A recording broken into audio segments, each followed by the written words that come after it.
Welcome to Have You Seen This? The world's only podcast about obscure, overlooked, and misbegotten visual media. All discussions will be spoiler heavy. You have been warned.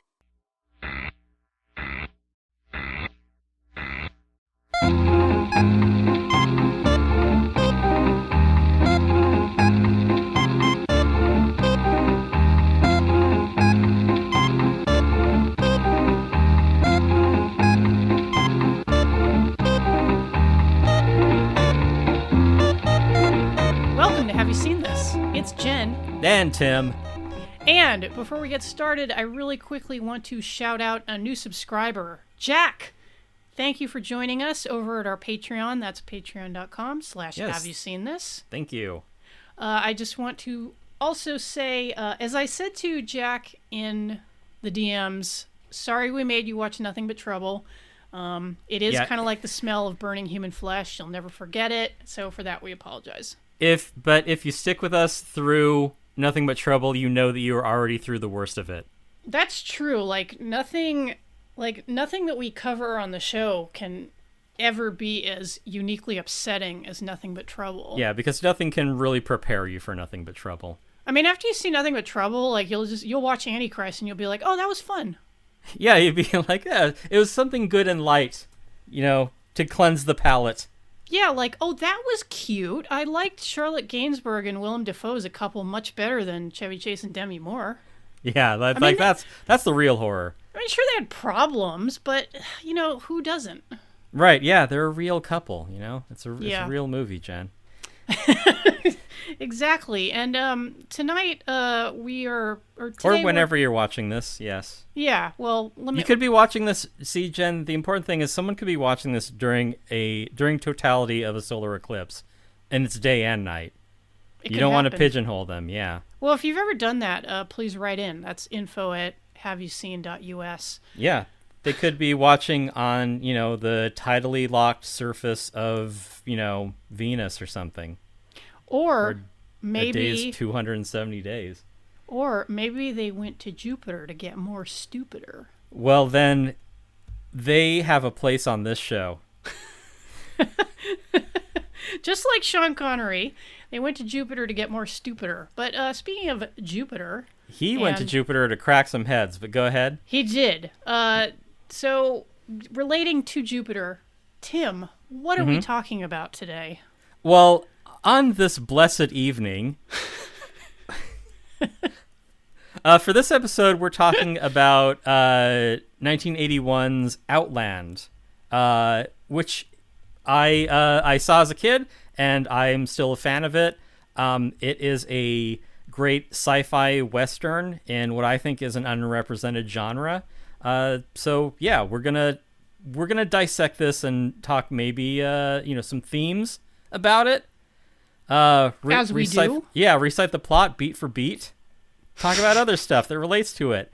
Because we know what the audience wants, is that they just want a rote recounting of the plot. Yeah, we're going to talk about another movie that ripped it off 30 years prior called High Noon. Yeah, that piece of shit Fred Zinnemann. Why didn't they sue his ass? What does he know? Did he ever win any awards? Maybe. So, yeah. Yeah, that guy sucks. Right, yeah. So, at the time, it was called, High Moon, because it's in outer space, and it's kind of like High Noon. I guess Io is pretty high up there. It's really, you need a very long ladder to reach Io. Or 10, as some people call it. That's why it takes 70 days to get from Io to the mining facility, because it's a long ladder. Jesus Christ. What were you saying about all the dad jokes we tell on the show? We are already way off track. So Outland, space western, like High Noon. High Noon was about who is it? Gary Cooper? Gary Cooper. Yes. He's the sheriff of a small town. He cleaned up that town. That was a place where before, proper ladies couldn't walk the street alone. He cleaned it up. He sent some bad guys to jail, and it's 5 years later, and those bad guys are getting out, and they're coming to collect their due. They're coming to get revenge on Sheriff Gary Cooper, And, he's like, well, I'm retiring and I'm getting married to a Quaker, and I'm hanging up my spurs. I'm putting away my 6 guns. And then, they're like, oh, these guys are going to come kill you. And he's like, well, maybe I'll do it later today. But everyone's like, well, don't. Like, just leave. Like, you don't have to fight him. Like, your job is done. Just go. And he's like, and so no one wants to help him. Because that is the same theme there as you get in Outland, which is why stick your neck out? Yes. It's a lot easier to just, keep your head down, collect a paycheck. Why do you want to get in trouble? Why do you want to risk your neck for what? Principles? And that's kind of the that is the core of the Western genre, I feel, or has been explained to me, is that the Western, and forgive me, listener, if I've already covered this 2 or 3 times in previous episodes, is that the Western is a situation where there's no infrastructure, there's no law, there's no one to rely on when your back is up against the wall. It is all that you bring with you are your morals and your standards, and you have to fight for them. So whether it's in the Wild West, whether it's in space, just the notion of you are kind of out there on your own, and whatever beliefs you hold, whatever principles you have, you're going to have to fight for them, and it's going to be an uphill battle because no one's coming to back you up. No one's going to come to save you. Yeah, because I think in the Western, it isn't. It often isn't that there is no law. It's just that it's a very crudely dispensed kind of justice when there is a framework for justice. It's sort of up to the individual to enforce this. Yeah, and I think in the early Westerns, there was generally a more kind of like black and white morality of, the white hat versus the black hat. And, the good sheriff comes in to clean up the town, much like Gary Cooper in High Noon. Mm-hmm. And all the bad guys are put in jail. Everybody's happy. But as media got a little more sophisticated, you would see these explorations of the genre in which things were a little bit more gray. And that seems to be what High Noon is really, maybe they're kind of, ahead of the curve in that, black hat versus white hat notion, because it isn't just, it does introduce the idea of like, hey, let's all do the right thing. And everyone's kind of like, why don't you do the right thing? Yeah, and the reason for that is because it was written by Carl Foreman as a direct response to blacklisting, because he himself was blacklisted. And I think that the McCarthy era was a time when you really found out like who had your back when the chips were down. And a lot of people were like, it's easier for me to play along and keep my job, keep my social status, whatever, than to, as Tim put it, stick my neck out. People who had principles and made a stand against McCarthy or, the House Un-American Activities Committee, they were punished very severely. You could lose everything, and for what? For your principles, for being someone's friend. And it is a thing where you kind of got to ask yourself, what am I willing to put on the line? Yeah, and Outland does take its inspiration from High Noon, and Peter Hyams, the writer and director, explicitly said, I wanted to do a space western. And so he took a little bit of High Noon. He didn't copy it wholesale, but he took inspiration from it and put it on a moon of Jupiter. It doesn't deal with as many heavy themes as High Noon does. I mean, as we all know, like that earlier movie is considered one of the, towering classics of American filmmaking. And it is, revisiting it as I did when we were preparing for this episode, I was really struck by how good the writing is, and how it really doesn't spoon feed anything to the audience. It throws all these very dense, interconnected relationships at you very quickly, and you have to, pay attention. But it pays off because it makes the themes that much more resonant. And that's not a slam against Outland, because Outland is actually like a really solid sci-fi Western, very enjoyable. And it still has a little bit of a, how would you put it, Tim? Kind of an anti-authority, anti-capitalist sort of theme, even though the lead is a cop. Right. He's one of the good ones. Right, yeah. And that does figure into the movie as well, but it does have a lot of that late 70s, early 80s cynicism about, one man going up against a corrupt system. Like, if you want to talk about, like, One Good Cop, I mean, you get that in, like, I don't know, the Dirty Harry movies, for example. Right. But, yeah, it is, one person trying to, like, do right within a corrupt system. And, partly the reason that we're doing this episode on Outland is because I feel, we fucked it up the first time? No. It's because I feel like it doesn't get enough recognition for what it is. I would have liked to have seen more sci-fi westerns in this mold. As a brief side note, I want to say that partly I think the reason that Outland doesn't get more recognition is it's a Peter Hyams movie. Oh yeah, no. I mean, what I should really say is we need to talk about the alien in the room. Alien casts a long shadow. So just in its in the Alien quadrilogy, Alien versus Predator, like all the that's not a word, Tim. I know. In all the like sort of expanded universe, like if you think people isolated against a corrupt government or corporation in outer space, you're gonna think Alien, and this does have a lot of the earmarks. It does have a lot of the same motifs as Alien does. Like the title is very Alien-esque. Jerry Goldsmith is doing the soundtrack. Oh yeah, that's right. You've got your you could have Weyland-Yutani, or you can have Khan Amalgamate. Yeah, same antagonist here, sort of, man against nature. Essentially, yeah. Same production company as Blade Runner. I really like, the production design of Blade Runner. Who doesn't? If you're listening to this podcast, I'm sure you do too. Yes, and that was the Ladd Company, which the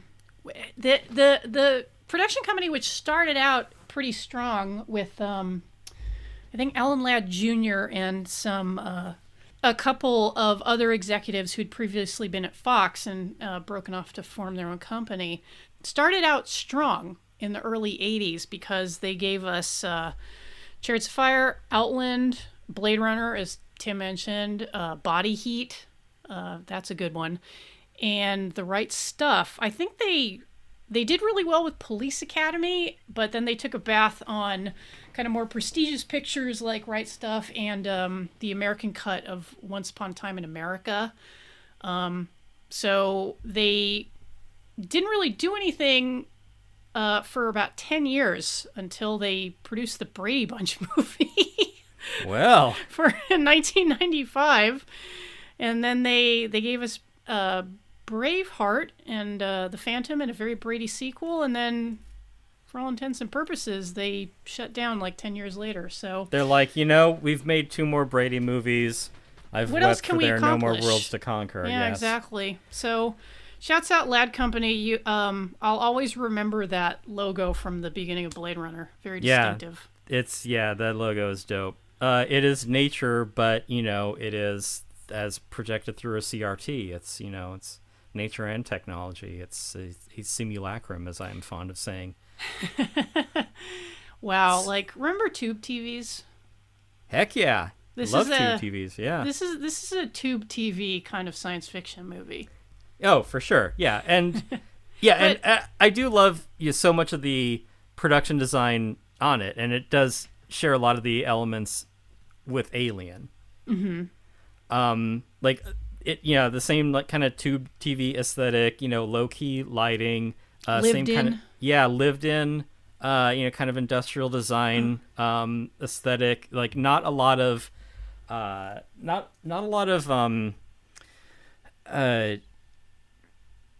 I guess effort put into like humanizing these conditions. It's very jury rigged. Yes, it's sort of cold and indifferent. It's like in the beginning when it's O'Neill,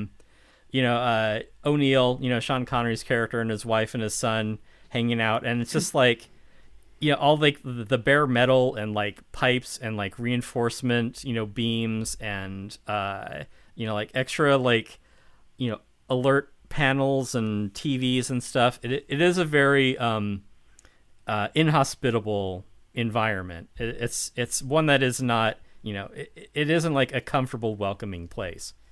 No.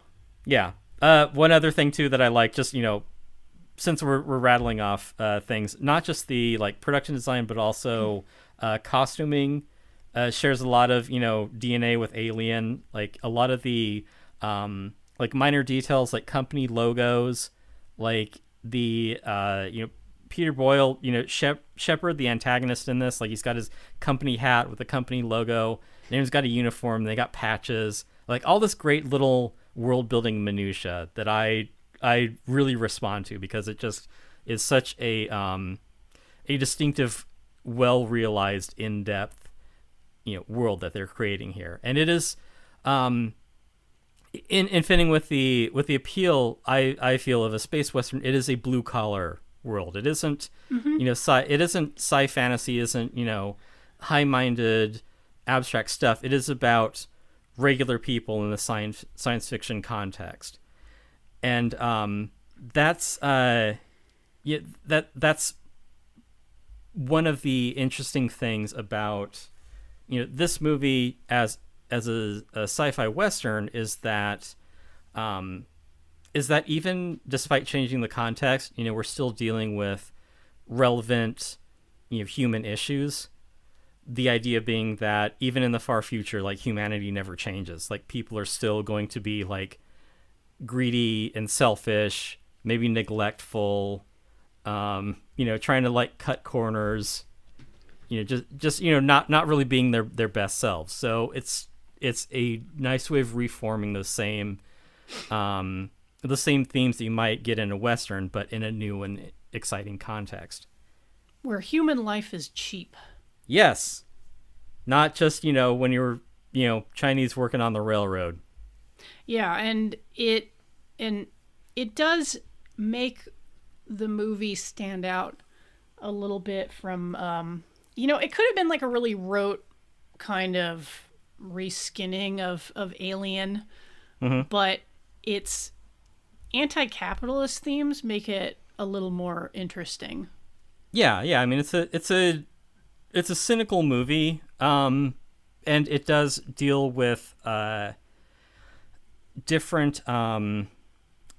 It deals with characters who have different conflicting forms of power, and I think that's what adds real weight to the story in this.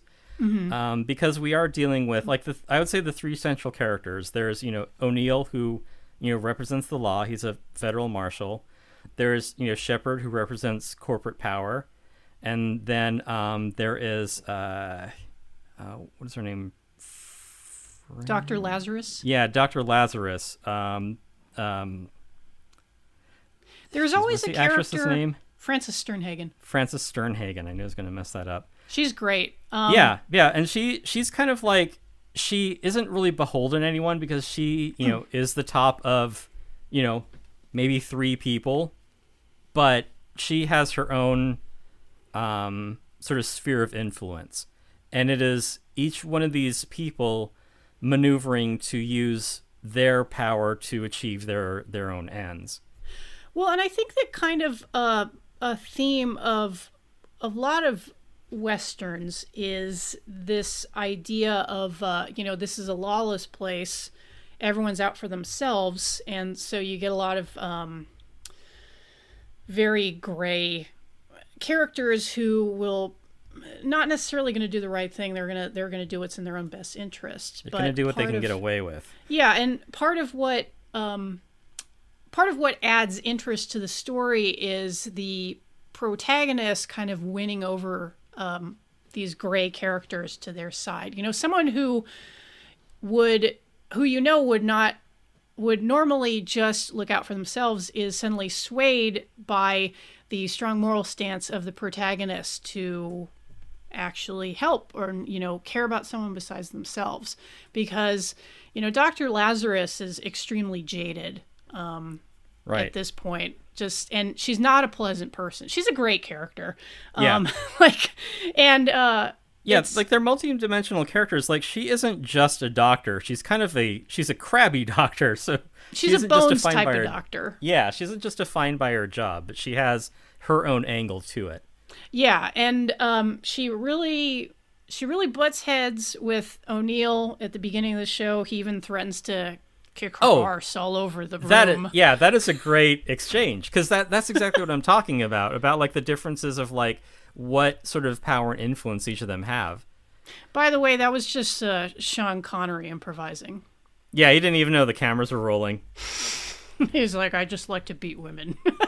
So, hey, some of them ask for it. What can you do?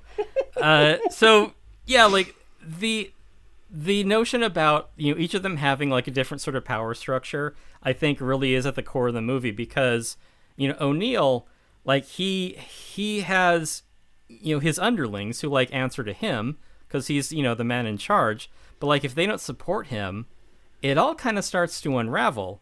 And that's kind of the threat to to O'Neill and to just the whole notion of a federal marshal. And you can even see that if you go back to like if you go as far back as I don't know, the 6th of January, when you're like, yeah, we have all these rules in place, but if no one bothers to enforce them, what is the point of having this whole structure of law enforcement if no one's going to play by these rules? And in fact, if some agents of the state are perhaps have other ends that they are serving, right, there you go. Yeah. So, and there's some of that in here too, because like I mentioned, O'Neill takes charge, and already like he's butting heads with everyone, as he should be, because he is at least cognizant of his own authority. Like he accepts and he embraces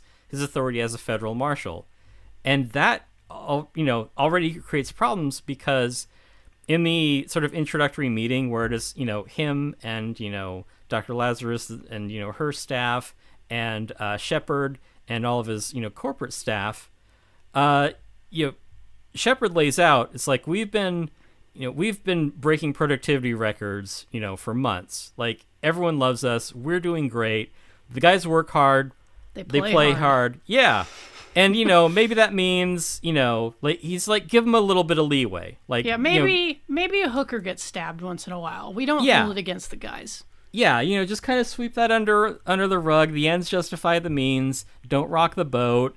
And he's saying, he's basically telling O'Neill, the new guy who hasn't yet established any sort of authority, right? He's telling the new guy, he's telling him how to do his job. He's saying, don't rock the boat. Mm-hmm. But O'Neill doesn't take that. He's like, okay, thanks for the advice. He's like, I'm the only person who gets to beat women around here, mister. Right, yeah. And he's saying, basically, I don't work for you, which is a break from the previous head or whatever, the previous marshal, and even the guy directly under him, Montone. Yeah. Because that's uncovered too, that the other guy, like, he's on the take. Like, he's kind of rolled over to Shepard, because Shepard's running the show here.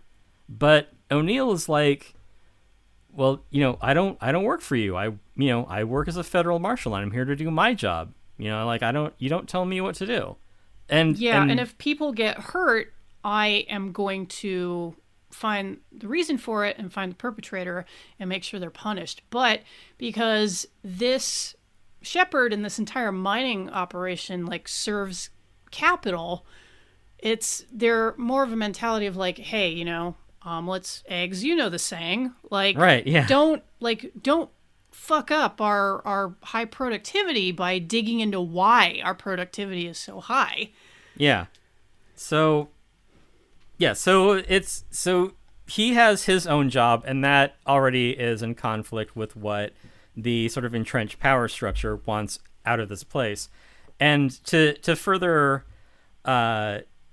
support O'Neill asserting himself in this situation, that's the next scene where he goes to meet Dr. Lazarus, and she opens with whatever it is, take 2 aspirin and call me in the morning. That's a doctor joke.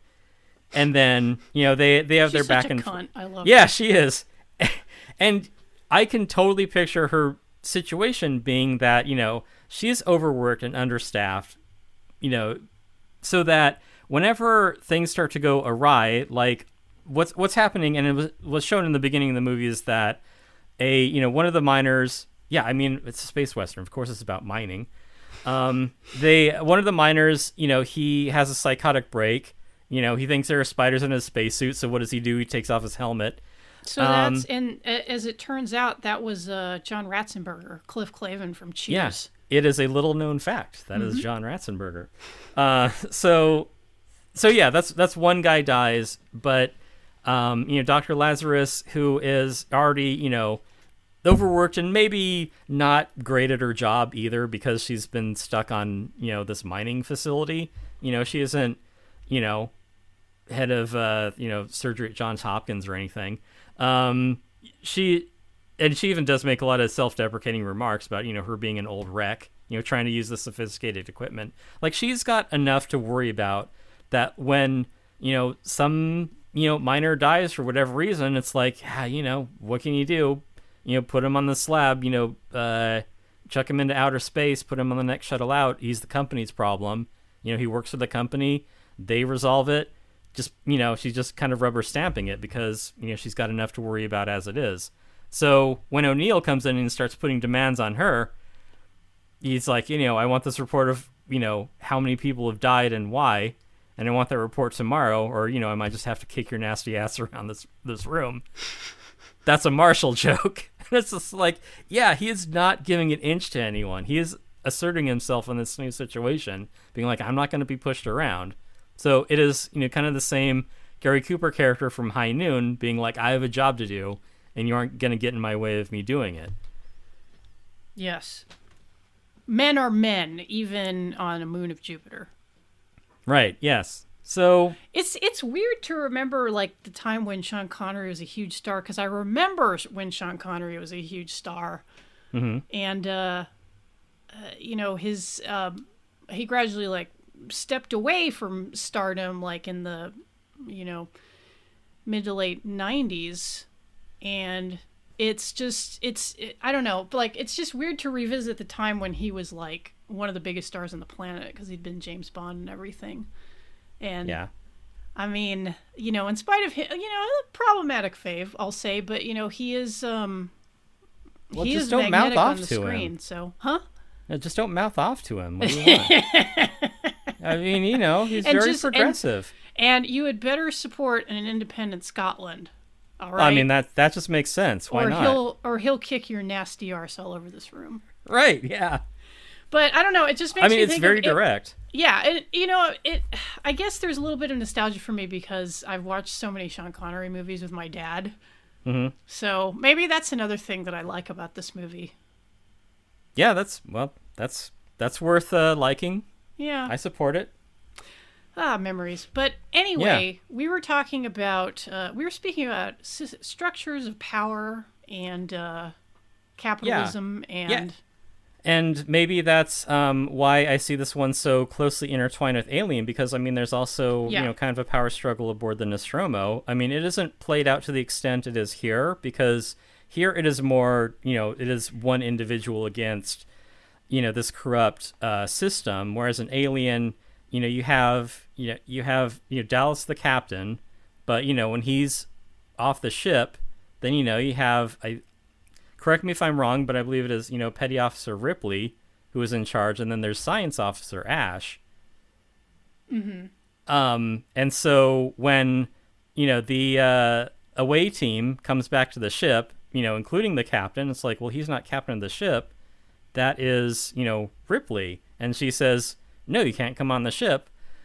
But, Ash as chief science officer, he's sidesteps quarantine rules to allow them back on board. So that is a similar situation of being like, who here in space is going to have my back? Who can I marshal to support, to support, my agenda.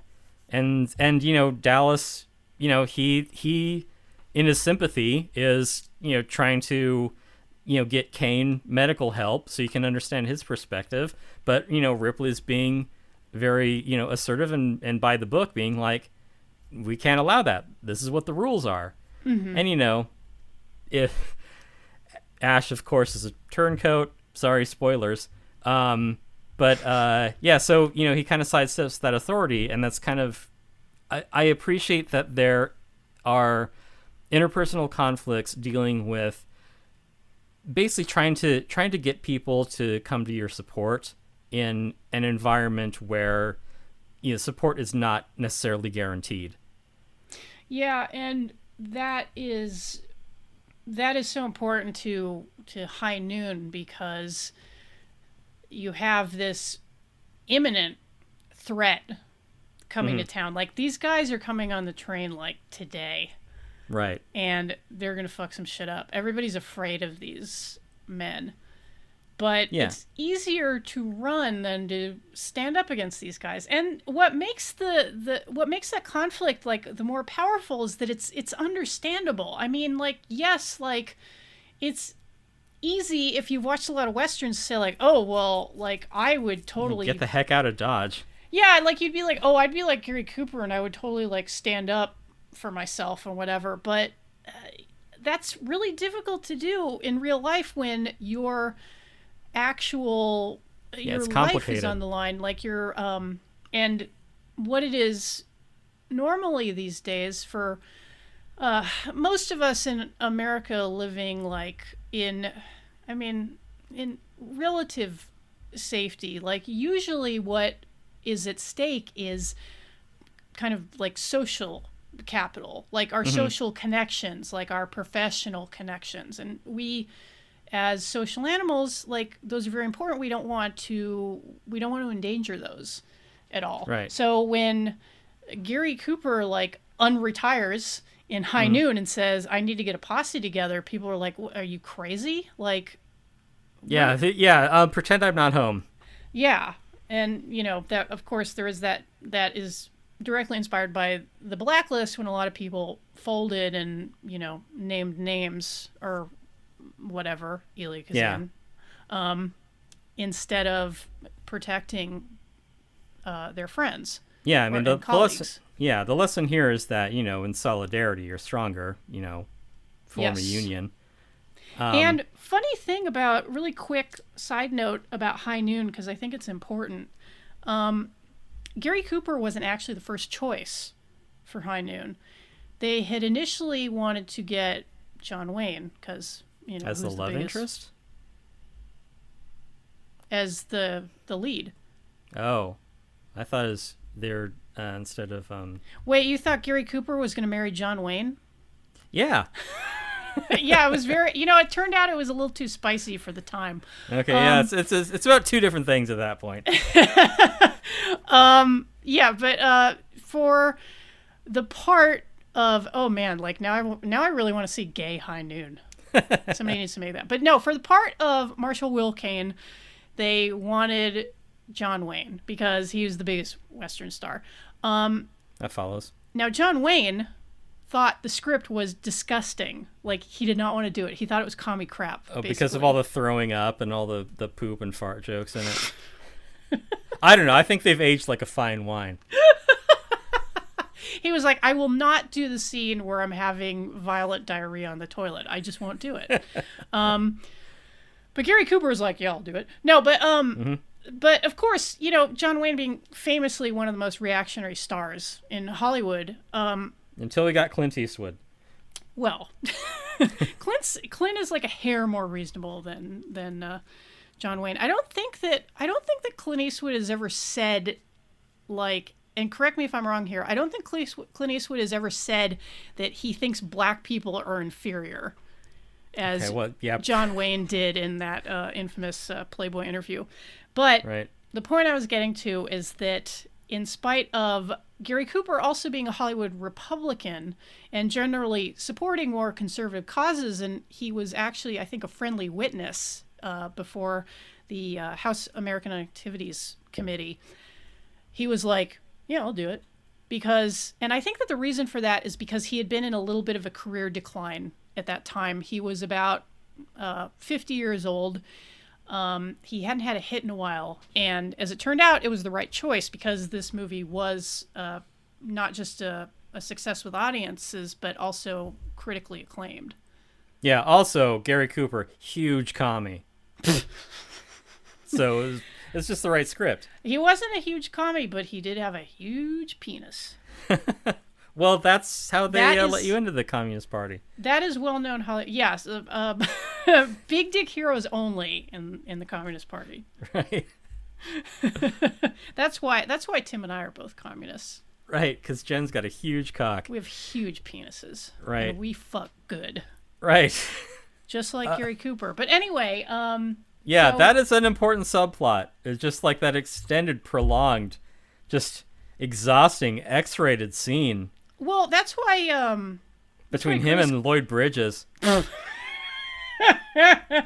Young Lloyd Bridges is in this. That's neat to see. That's exactly right. And it's funny because you can see, like, you see both of his sons in his face at different times. Like, you'll see either Jeff or Bo, depending on how you're looking at him. But that's why, I was going to say, that's why Grace Kelly was so pissed off, is because she wanted to get fucked with that Cooper law. Absolutely railed, yeah. And she's like, I'm getting on this fucking train if you don't fuck me right now. And he's like, no, sorry, I gotta do what's right. And she's like, fuck you. I'm getting railed one way or another, whether it's by a locomotive or by you. I have heard that Grace Kelly was the town bicycle of Hollywood for a while. That's a luxurious bike. I'd ride that. Who wouldn't? Right. Yeah, and she wanted to go method. That's why she, married him in the movies. Like, give me my wedding night. So we were talking about Outland. Listeners who fast forwarded 5 minutes. They missed all these good poop and dick jokes. Like, come on, people. Oh, I know. Well, at least you're not listening to it on 4x speed the way Tim does. I got shit to do. He's a big Chipmunks fan. I got places to go. The less time I spend listening to Jen talk, the better. Boy, did you pick the wrong side hustle. Oof. So it's easy to turn a blind eye. It is hard to do the right thing. It is but very O'Neill, hard to do the right thing. But O'Neill is a hard man. He is the right man for the job. So the unfortunate thing is that doesn't quite mesh with his home life. His wife packs up and takes their kid. It's like, we're going to Earth. This detail sucks. You're going to get yourself killed by fighting forces much larger than yourself. Yeah, and it is a nice little bit of character detail because and I like this in movies where this amount of care has been taken with the characters, where they're able to kind of give you a picture of a character or a relationship through like what's happening on the screen. And it's like you can just draw the conclusions from how this plays out because they've only been on Io for a short time. He's telling her, look, I know it's a shit detail, but try to get along. But in that scene that something is not quite right. And, because he's a man, he doesn't pick up on it. No, I'm kidding. But right. He doesn't realize that she's going to up and leave him. Right. And, as you're watching it, you're like, oh boy, like, something not good is going to happen. And it gives so you... same story as with High Noon. Yeah, it kind of and in Outland it kind of gives you a picture of that entire relationship where you can tell that this is a woman who has put up with shit detail after shit detail, and she's trying to raise a kid, and as she tells him in the video call that she recorded, he's never even seen the earth. I want him to breathe real air, basically. So yeah, and she kind of represents that, like, it's a lot easier to run away from this. Like, you're just making your life harder by trying to do the right thing over and over again. Because you can tell, like, in O'Neill's career, and I think that they address that when he's talking to Montone, that, like, he's been, like, busted down to, like, more and more remote assignments. Yes, that. Thank you for picking up the point that I dropped, Tim, because I did drop that point. yeah, because he's just like, you got a big mouth. You kind of keep doing the right thing. In fact, jokes aside, he might be of the not 40% of cops, who beat their wives. He's the odd man out. Sad, really. Yeah, I know. He's cast against type. And you already see that he's out of sync with the rest of the force, because already, they're kind of, complacent. They're, they're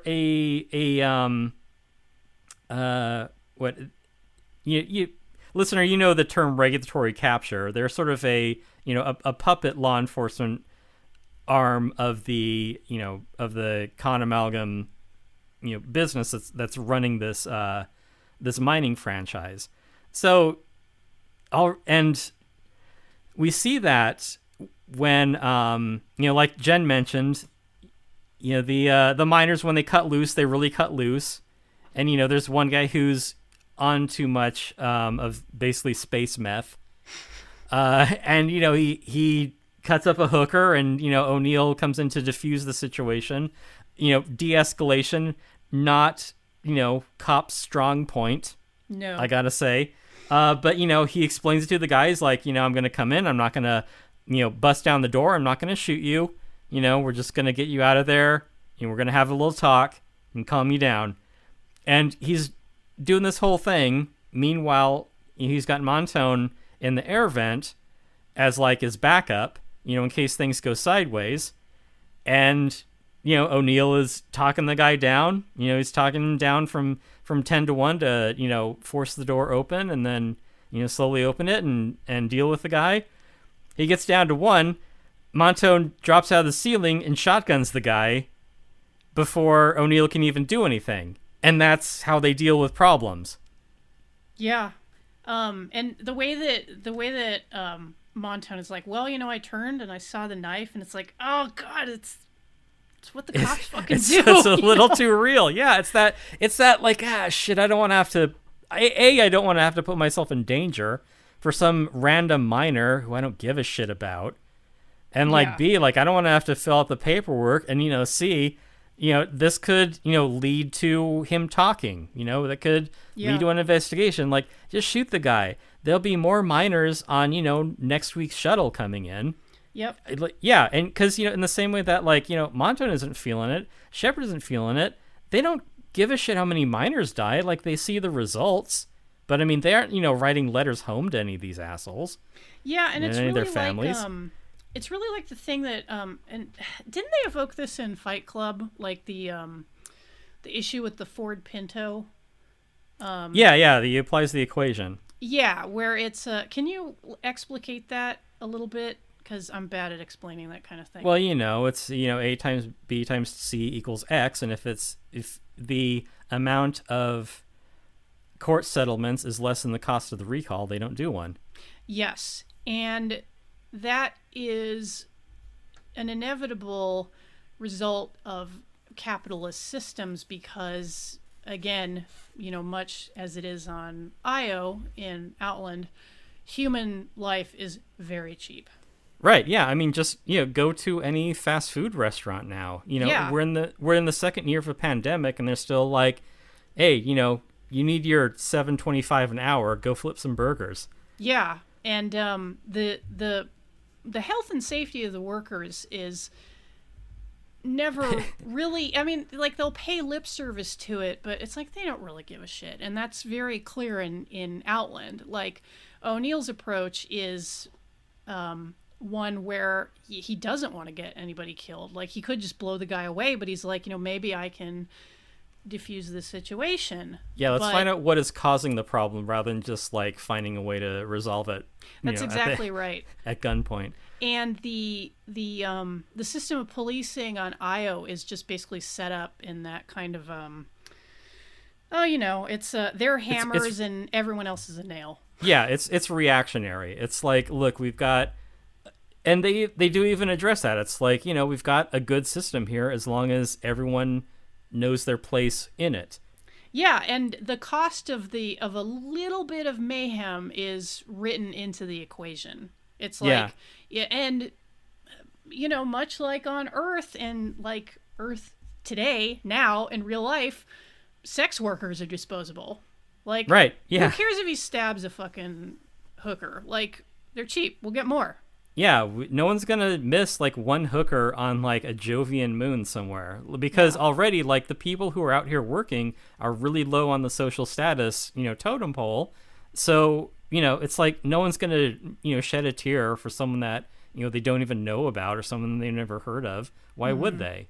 Yep. So and that really gets to the crux of O'Neill's motivation, because to take a step back and look at the actions and the risk that he's putting up for doing this, it's like why? Like, why are you making life so difficult for yourself? When everyone else is like, look, we're part of a system, Monton gets a kickback by kind of looking the other way. Lazarus, like, she is untroubled, in her work. She just, sends the corpses on to the company. Shepard, he makes a pile of money. So it's like, why is this so important to you? And, O'Neill, spells it out where he's like, if this is the way it's supposed to be, he's just saying, like, I don't want to be a part of the system.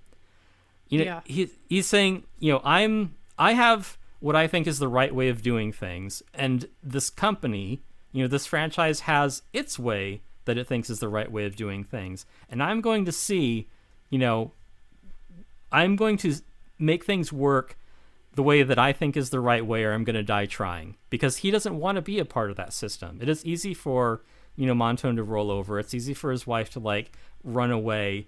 But if he, as a federal marshal, as someone who is sworn to uphold the law, if there's no law for him to uphold, what is he? Yeah.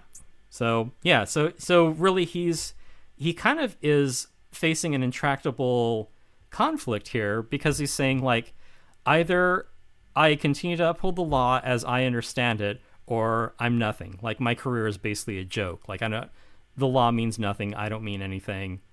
He may as well be dead, if that's the case. So he's putting his life up for his principles. Pretty much. And am I skipping ahead too much if I talk about how I kind of like the cynical resolution of the film? Well, let's see. Well, I mean, there are other things that that are important to get through first, because he does, and this kind of prefigures what you're talking about, because O'Neill does talk to Shepard, when he, through his investigations, through, finding, different dealers, and he does get a tip from Monton about where the drugs are coming in, because, Monton knows, but he doesn't, do anything because he's paid off. So he finds the drugs and destroys them, which creates a lot of trouble for Shepard, because Shepard needs those drugs to remain productive, and those drugs cost money. And, he has people that he has to answer to. But it's funny because it's like, if O'Neill, Sean Connery, his character, knows all this stuff, like, why doesn't he just, like, punch Shepard? Why doesn't he just, like, beat Shepard? But it's kind of the same reason that Gary Cooper takes for not, I forget the antagonist's name, but for not taking the action against, his posse, who's kind of been, lurking around the town there. He's like, what, am I supposed to arrest them for just, like, hanging out? I mean, that's, that gets into, like, what, like, racial profiling and, kind of, like, dodgy police work, where it's like, these guys look like they're up to no trouble. I'm going to, punish certain people more severely because they seem like a certain type. Like, that's not fair under the law. So O'Neill has, like, his actions about like what he can and can't do, and he can let Shepard know what he's doing as law enforcement, but he can't just like bust into his office and kick his ass. Like, what is that going to accomplish? Plus, he's not a woman, so. Right. Yeah. I mean, I can see like absolutely, just if he is a woman, yeah, you gotta understand. It's like, how do you shut him up? Well, it's just so disrespectful. Right. Yeah, that's part of it. And some women are like that. It's unfortunate, but I hope I never meet another one like that. These are excerpts from Tim's interview with Barbara Walters. Right. Yeah. But yeah, because essentially the basic story is that yeah, so like it doesn't, he can't do anything to him. Like, he can't touch the guy because it's like, now we'll just have to arrest you for killing this corporate guy. Like, you didn't do it right.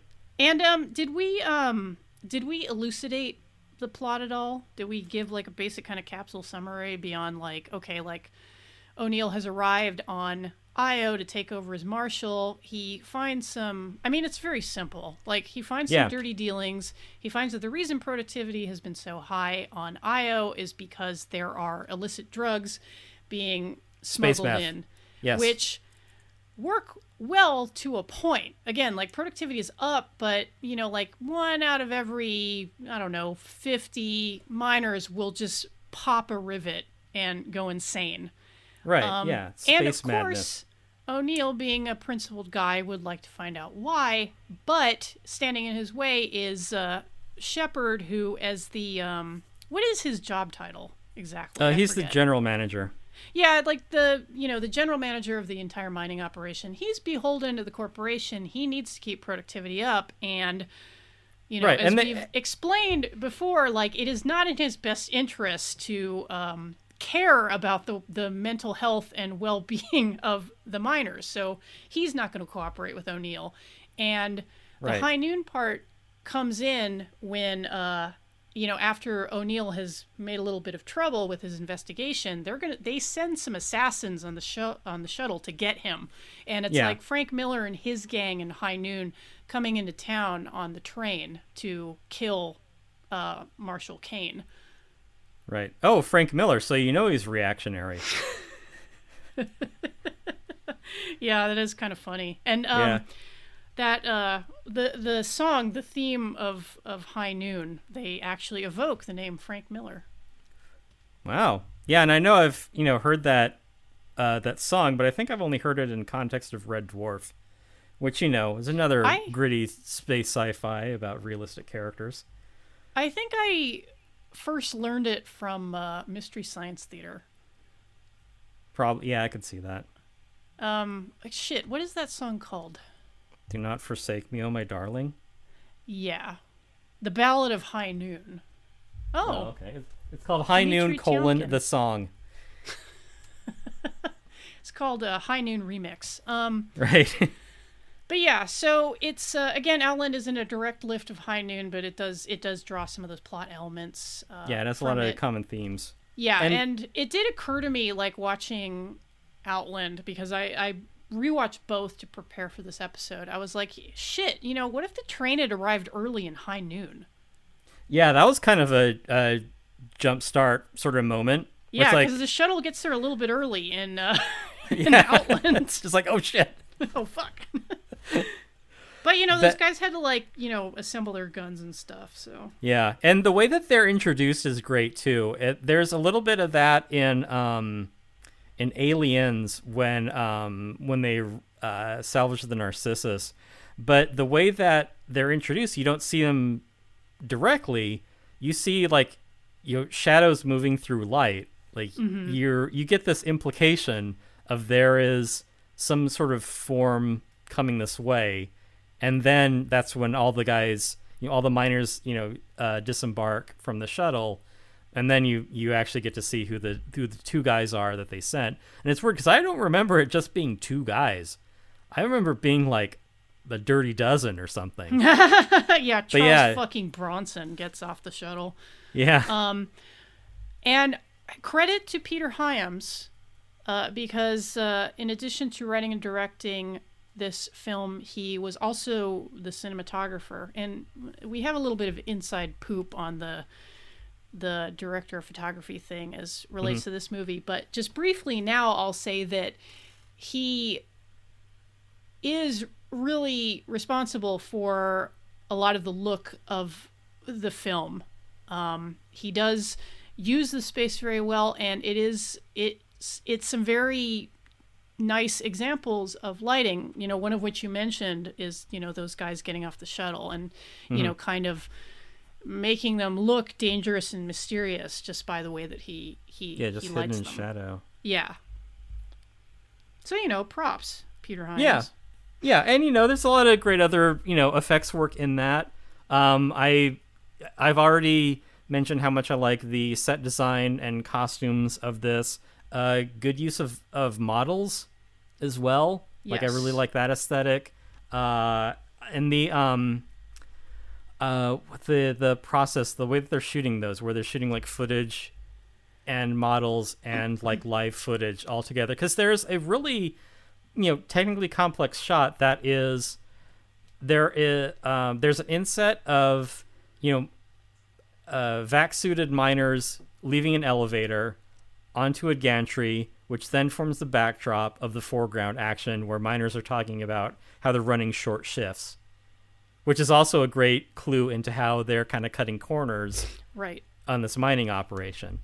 Yeah, and the effects that Tim is talking about were achieved with a system called Introvision, which was kind of a modified front projection system. Now, front projection, I think, was probably used most famously in the original Superman film with Christopher Reeve. Front projection was how they achieved those flying effects. And Outland was, I think, the first feature to use this Introvision system. And kind of the neat trick with it is that you could composite on the fly in a way. You didn't have to wait to have the film developed to see if you'd actually pulled off your effect.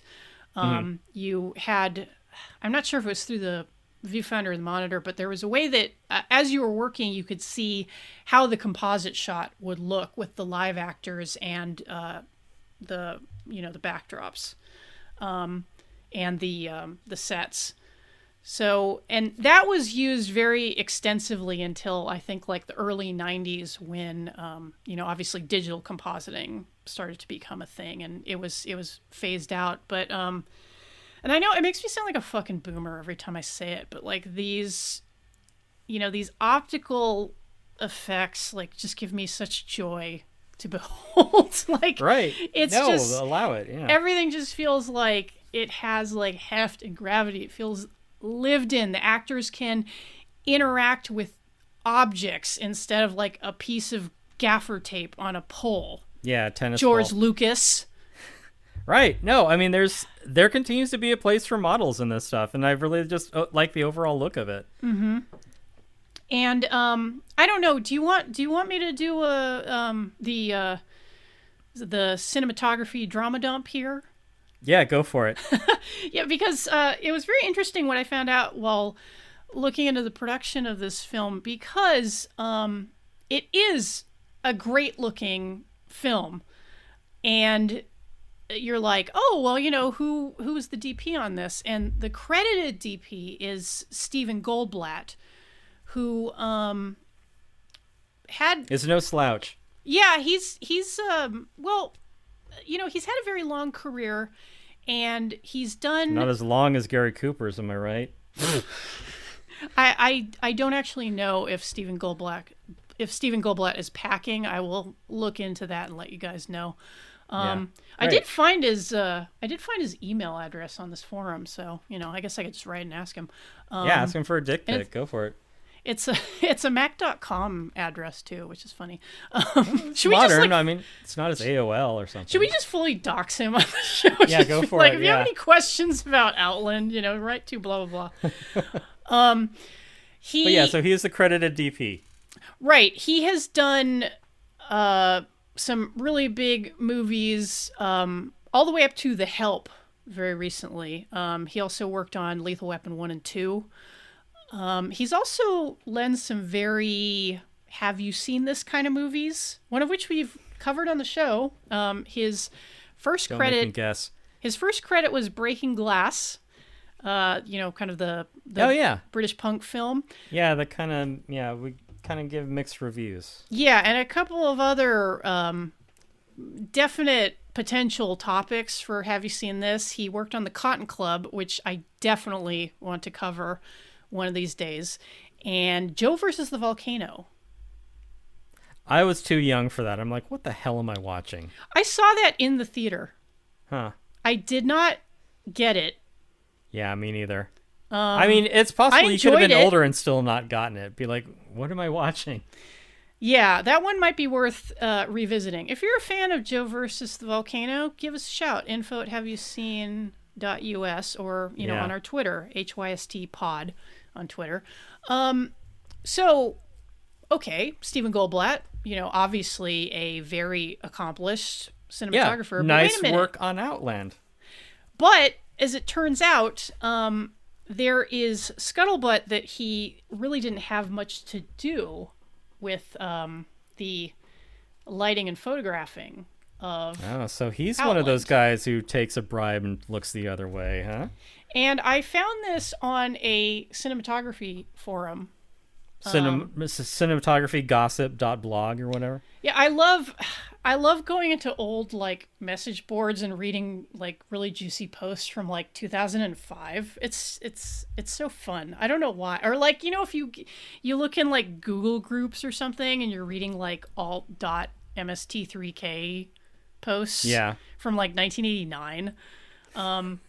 Wow, that's nerdy, Jen. But so I found these wow, they really stuck it to those guys in Congress. So I found this a message board thread where they were talking about Outland, and someone was mentioning how much they liked the cinematography in the film. And there was a post which says, in part, I found the Cinefex that covered Outland from 1981. I'm sure you've all seen that magazine on the newsstands. I don't think it exists anymore because how many magazines exist that takes anymore? me back. It confirms that Hyams did shoot the whole film, and Stephen Goldblatt was only ever present on the model unit, for which Hyams supervised the photography anyway. And it's oh, damn, that's interesting. But it gets better because Stephen Goldblatt himself logged onto the forum to clarify things. And this is what he says, in part. I was idly browsing today in the forum, and I saw this post and speculation on my involvement with Peter Hyams on the movie Outland. It was indeed only my second feature, and the problem for me was that when I was interviewed by Peter Hyams, he neglected to mention that what he really wanted was a kickabout DP to sit idly by and then be offered as a sacrificial lamb to the Ladd Company when anything went wrong with the new Intravision process, which was a vital means by which the space station sequences were to be photographed. It was not in my nature then or now to suffer an ignominious role, and I could have quit immediately. I realized the true nature of my employment, but for a young DP to leave a film was a career breaker in England at that time. Life imitates art. Though I did not enjoy the full glory of being the main eye behind the camera, I learned a great deal both politically and technically, and ended the picture having had a positive experience. It was not, however, a happy one, and of all the films I have worked on, it is the only film whose wrap party I did not attend. Oof. And he does talk a little bit about the production circumstances. He says, by the time we were halfway through the picture, there were so many stages filled with all kinds of sets, models, blue screen, and gags that between Peter Hyams and myself, we could hardly service the show. Which, if he puts it that way, it seems to imply that he did have a little bit of a hand in it, if they were that, shorthanded. I don't know how much of a dictator Hyams is, but who knows? Well, yeah, I mean, it sounds like he's, his second... like he says, his kickabout, second DP. Yeah, and if, as he said, if anything had fucked up with this, because they were working with an entirely new process, and if anything happened with it, then they go oh, it was that guy, which, Yeah, he gets to be the fall guy, the guy with, one feature under his belt. Yeah, so... The sort of Gorman of the production. And invoke aliens. And Goldblatt does mention that he did contribute a little bit. He suggested the use of lasers that had been used at Shepperton Studios that they could also use on the set. And Hyams loved the idea, so they used them. And he finishes... Oh, yeah, for the club scenes. Yeah, he finishes on a relatively positive note because he says, a career as a cinematographer, or an editor for that matter, is created over many years and many projects, and I would suggest that the good, the bad, and the indifferent must be seen in the context of an entire body of work. Was I happy on Outland? Absolutely not. Did I do my best in the circumstances? I think so. Was I able to use what I learned on my next and many other films? Without doubt. So, yeah, a little bit of O'Neill in that. Well, Insane. I'm sure that, he stuck around, did what he needed to do, and then got the hell out of Dodge. Yeah. And, I can kind of understand that. There is like he says, there's a political element to it where, and the characters in the movie are kind of making similar choices where it's like, how much are you willing to put up with to achieve whatever ends you want? Yeah. And, so. I don't know, does that kind of bring us to the resolution of the film? Yeah. O'Neill dispatches the two mercenaries. There is there's a surprise turn in that, he doesn't get, like in High Noon, he doesn't get any support from any of his marshals. The only one who gives him any support is Lazarus because, I don't know, because it is in human nature to, if not do something for someone, to help another person who's trying. Like you'll see, like you'll get a lot more help if you're trying to do something yourself than if you just want someone to do something for you. People balk at that, but like, if you're O'Neill and you're like, I'm trying to do something here and I need help, people will tend to jump at the chance to help someone who's already trying to affect change. Mm-hmm. Whether in the movie or in general. Kind of an interesting note about going back to High Noon because, as we mentioned, John Wayne thought it was essentially communist propaganda. Mm-hmm. But in the Soviet Union, it was criticized because they thought it emphasized individualism too much. I guess you can't win either way. Yeah, and it's funny because it kind of it does kind of remind one to realize that there are many lenses through which one can look at a film, and mm-hmm. There isn't necessarily like one right one, but there are also like some really stupid ones. So there it is. Right? Yeah. Not all opinions are created equal, I guess. Yeah. So he dispatches the two of them, the two mercenaries, with Lazarus's help. And the surprise heel turn is that one of his own deputies like goes after him because he's mm-hmm. like, you're making trouble for the rest of us. Stop it. Yeah. So then he has to, fight this other guy. And finally he makes it through all that and he can confront Shepard and deal with him. Yep. Which is what the point you were trying to make. I do like the pure cynicism of the ending, and at least this is kind of like my reading, because O'Neill's not stupid. He is a principled guy. He is going to fight this completely quixotic battle mm-hmm. against an agent of Con Amalgamated. Wait, Quixonic? What are you trying to say?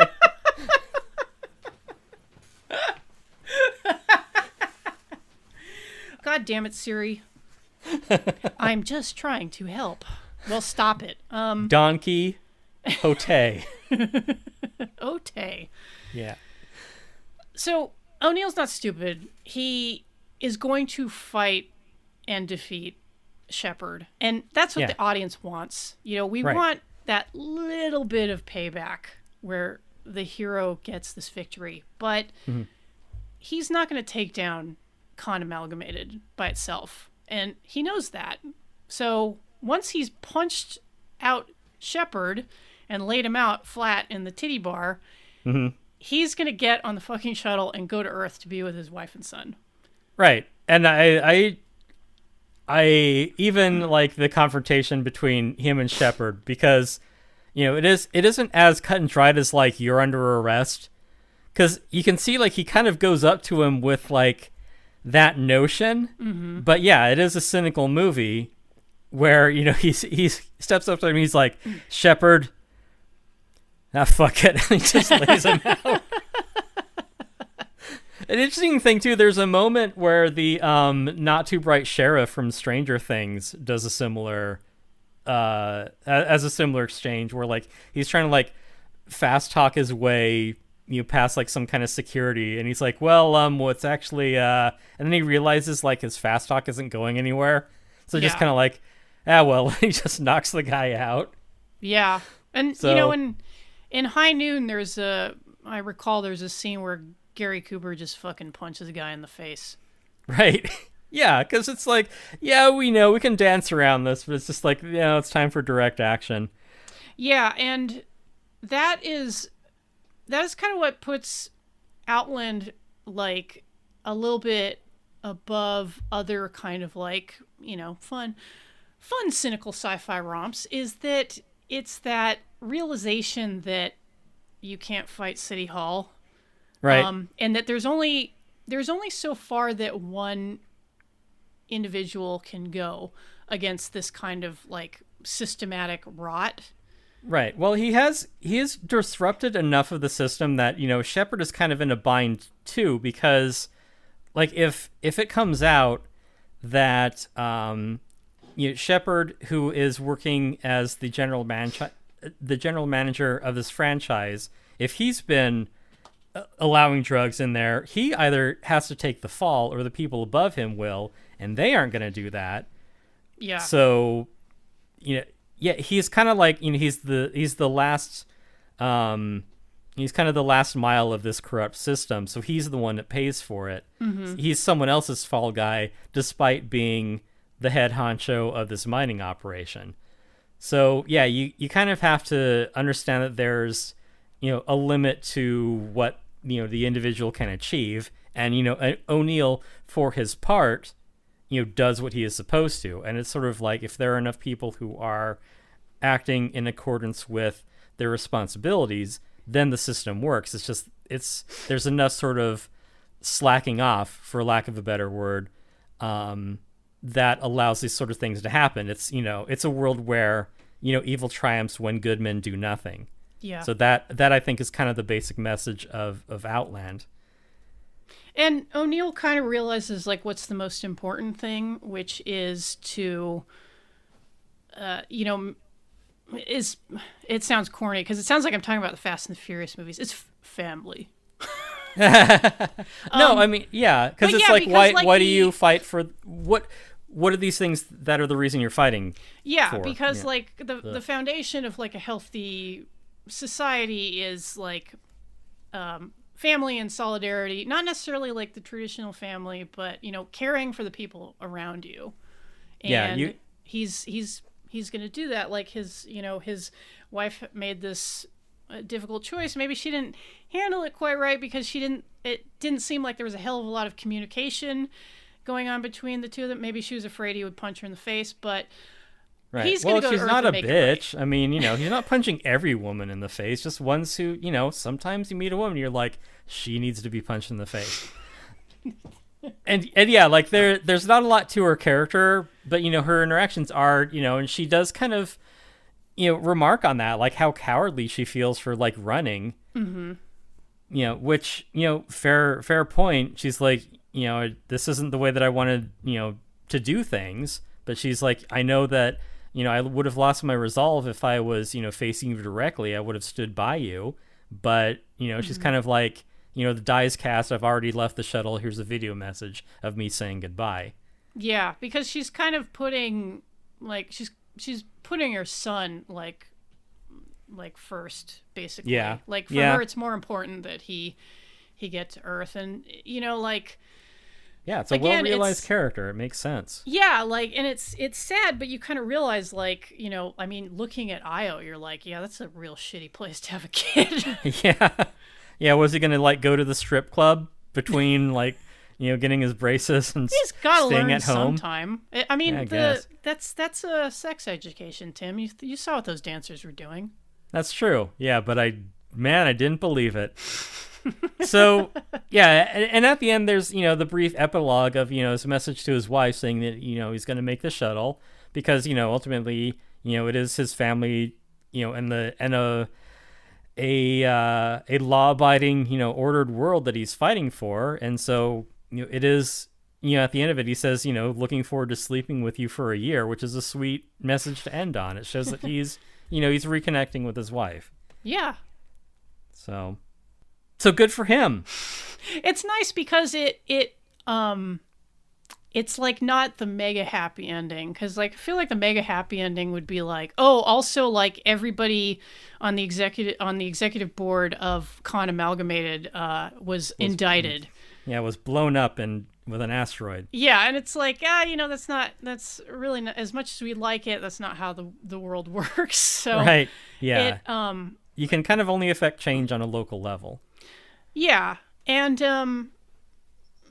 it's kind of like in High Noon, like the gang is stopped, like Will Kane prevails, but I don't know where I'm going with this point. O'Neill prevails, but he I don't know, save me, Tim. I had a point and then it just got away from me.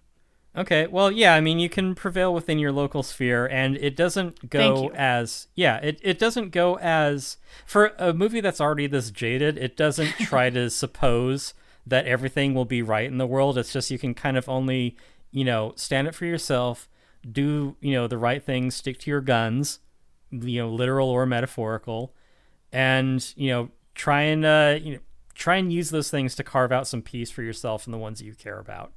Yeah, and I mean, you could take the view of the Soviet Union and be like, these if I don't know how they felt about Outland in the Soviet Union. Maybe they enjoyed it. Maybe they'd loosened up a little. But the one reading you could do would be like, oh well, it's all about like one guy like asserting himself and prevailing. But it's like, no, it's as the inverse of that, it's about like the failure of solidarity, and it's like why solidarity is so important. Like, do you think IO is a union shop? Oh God, no. Yeah, like, and when those bonds break and when we don't support each other through difficult times, it's like these are how injustices happen. Like, Will Kane can't get together a posse because like people are too scared to have his back. And in O'Neill's case on IO, like, all the cops know what side their bread is buttered on. They're not going to rock the fucking boat. It's easier for just some like scum, miner who gives a shit. Yeah, and it's some junkie. And it's pretty much how like systems of policing tend to work, because the thing is, people will say like, oh well, don't, it's a few bad apples every time like another cop like kills another black kid or something. But it's like, okay, but the whole saying is a few bad apples spoil a bunch. Yeah, no one ever finishes that phrase. But like, meanwhile, you have 15-year-old girls getting, shot in the head while trying on dresses for their quinceañera. Exactly. It's like the entire system is built on injustice and, the disposability of like human life. And it serves, Con Amalgamate or Weyland-Yutani or whoever. Yeah, like they aren't suffering any of those losses. Yeah. Like they're just, the people who are doing the work are just more grist for the mill. Yeah, so these films this is actually like a pretty nice double feature, I would say. Yeah. And I don't think Outland is currently streaming. I do know that you can watch High Noon if you have a library card on Canopy. And I do recommend it. Surprise, surprise. We're TCM now. Right. Well, if you use a public service like your local library, you have access to Canopy. This is what your taxes go towards. Yeah, use it. And you can probably rent Outland on DVD from your local library. Or, you could be like me and just rent it off. I think I rented it on the Roku. Where did you watch it, Tim? Yeah, I also rented a... No, I saw it when it was free on streaming. Back like they had that and like the 2 Alien movies. Oh, sick. And then I was fortunate like in this window where they had, some decent sci-fi on, and that's what I did. Yeah, and this one, again, Peter Hyams, like, I forgive you for 2010. That shit sucked, but Outland is good. Why did 2010 even exist? Like, you can't follow up 2001 with anything. Like, it stands alone. Well, it's also partly Arthur C. Clarke's fault, so. Right, yeah. No. And he was also a pedophile. But anyway. It's not illegal where he lives, Jen. It's okay in Sri Lanka. Yeah. But yeah, like... Send O'Neill there. Have him deal with it. Oh, shit. But yeah, like... check out Outland. It's worth a rental. It's a very... Not only because of its cynicism, but a lot of very nice effects, very nice photography done by somebody who knew what he was doing and somebody he had on hand to blame in case he needed to. Right. Oh yeah, and one other thing too that we didn't even touch on. Speaking of like relevant social issues, I mean, you have a number of miners dying. For the purposes of capital. Didn't a tornado rip through like an Amazon shipping warehouse? Yeah, and they were telling drivers like, no, like shelter in place, like it's fine. Yeah, hide in a bathroom and lose your life there so that, the line doesn't stop. Yeah, because, God knows I need to get the CD I ordered on Sunday. Like, I have to have it. I literally can't wait. Yeah, so it continues to be, it continues to resonate. There are faceless workers losing their lives for someone else's bottom line, and it continues to happen. Like, where's our, O'Neill for OSHA? Yeah, and these in Tornado Alley. Yeah, and if an O'Neill pops up in your place of work, be a Dr. Lazarus and help him out. Right. It's an old crank doctor. Yes. Let's see. Yeah, so right, I love this because it fits nicely in with the Alien universe. A lot of similar themes, a lot of similar aesthetics. How is it like Traveler, Tim? It is like Traveler. Not just because no, see, it is the future, it is in outer space, but he still has a shotgun. Slug throwers are a viable weapon. Like, just because, people might have, like, laser guns or rail guns or whatever, like, a shotgun doesn't Tim, cease to be lethal. I'll see you later. Just shut off your mic so I can finish. So there's that. Like, he is, you do a tour for a certain amount of time. There's transit time between like the shuttle, the station that is, the administrative. If you would like to roll up a Traveler character with Tim, please hit us up, info@haveyouseen.us. Right. Yeah. Yeah. So should I just fade on you talking about Traveler? I mean, you could. Partly the reason I wanted to talk about it is because, like, I'm going looking for, inspiration for Traveler, but I can't just watch Alien and Blade Runner over and over again. Like, I got to find other stuff, and I really like, sort of lived in, gritty, realistic look that Outland has. So you know what? Pull out that pan and scan VHS of Outland. Yeah. Because I know you got it, and watch it. Right. Or, if that doesn't work, space westerns are, an unloved subgenre, so you might have trouble finding something similar, but if you look hard, you might be able to find something similar in The Mandalorian, the Book of Boba Fett, Han Solo, he's a space outlaw, there's a Mos Eisley Cantina, there's Pitch Black, there's Westworld, there's the movie Moon, there's Avatar, which is just, Dances with Wolves, there's the short story The Cold Equations, that's about resilience in an uncaring universe, there's the original Star Trek series, Wagon Train to Space. The Final Frontier. There's Cowboy Bebop. There's The Expanse. But don't watch Oblivion 1 or 2. They suck. Yeah. Oh, and yeah, and I think that covers all modern sci-fi westerns.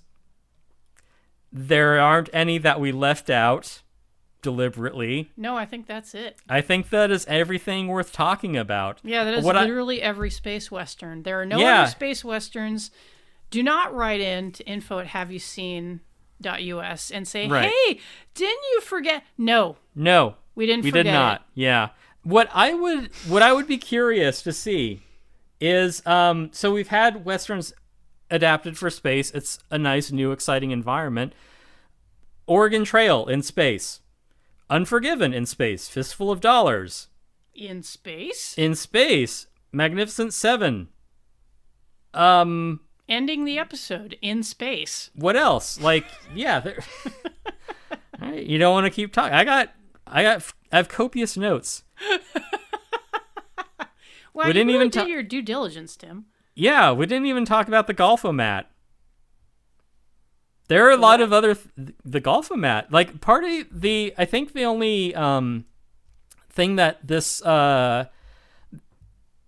the only downside that I would say to this movie is that there isn't a lot of sci in the sci-fi, because like, you know, there's that chase through the station that ends in a kitchen. Kitchen's a very dangerous environment. There's a lot of, you know, sharp things and industrial machinery. But the most high-tech thing that I think we see in this is Shepard's Golfomat, where it lets you play golf in your office. Oh, yeah, another use of a projection system. Yeah. So maybe I think kind of what is interesting about sci-fi is like being exposed to like new worlds and new concepts and, you know, new ideas. Whereas this is, you know, it is about, you know, corruption and greed and, you know, and where does the law fit into this? Which, you know, those are evergreen themes, you know, about, you know, guns and drugs and money. So, you know, those are money. Yeah, so those are universal themes, but usually sci-fi is at its best when it's speaking allegorically about you know, modern concepts, but taken to a you know, a heightened degree. Mm-hmm. So maybe like this movie didn't have enough of that, because it is easy to transpose the narrative into, you know, just a straight Western or even just like a straight modern story. Yeah, we retract our recommendation of Outland. Don't watch it. Right. Well, I'm saying maybe it would have been, you know, more.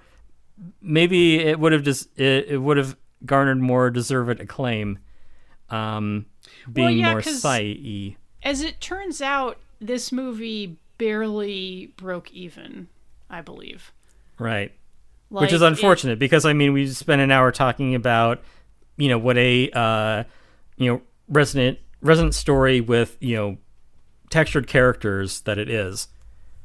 Yeah, and maybe it was I feel like maybe it got overlooked a little bit because it came out at the same time as some kind of other really important science fiction movies. So that was 1981.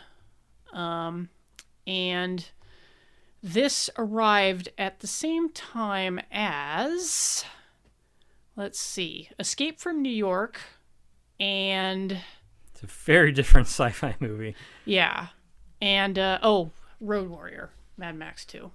Okay, yeah, that's a much different vision of the future. Not so much in outer space, but kind of a Western.